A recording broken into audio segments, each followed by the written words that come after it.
জাতিকে টানা ৯৫০ বছর ধরে ইসলামের দাওয়াত দিলেন, কিন্তু মানুষজন ঈমান না এনে বরং তাকে উপহাস করত, মারধর করত ও নানানভাবে অপমান করত। অবশেষে আল্লাহ পাক নূহ আলাইহিস সালামকে জানালেন এই জাতি হতে আর কেউ ঈমান আনবে না। আল্লাহ নূহ আলাইহিস সালামকে আদেশ দিলেন পাহাড়ের নিচে একটি বিশাল নৌকা বানাতে। লোকেরা তখন উপহাস করে নূহ আলাইহিস সালামকে বলতেন, তোমার নৌকা কি পাহাড়ে চলবে? নূহ আলাইহিস সালাম তাদের বললেন, তোমরা আমাকে উপহাস করছো, খুব শিগগিরই তোমরাকে উপহাস করা হবে। একদিন মহান আল্লাহর প্রতিশ্রুত সময় এসে গেল।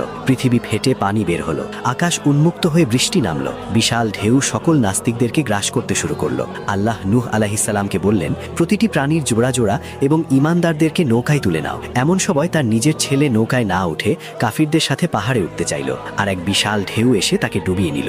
শেষ পর্যন্ত সব কাফের জাতি প্লাবনে ডুবে গেল। মহাপ্লাবন থামার পর নৌকা থামলো জুদ্দি নামক এক পাহাড়ে। নূহ আলাইহিস সালাম তখন মাথা তুলে বললেন, সকল প্রশংসা মহান আল্লাহ এর, যিনি আমাদেরকে জালিম সম্প্রদায় হতে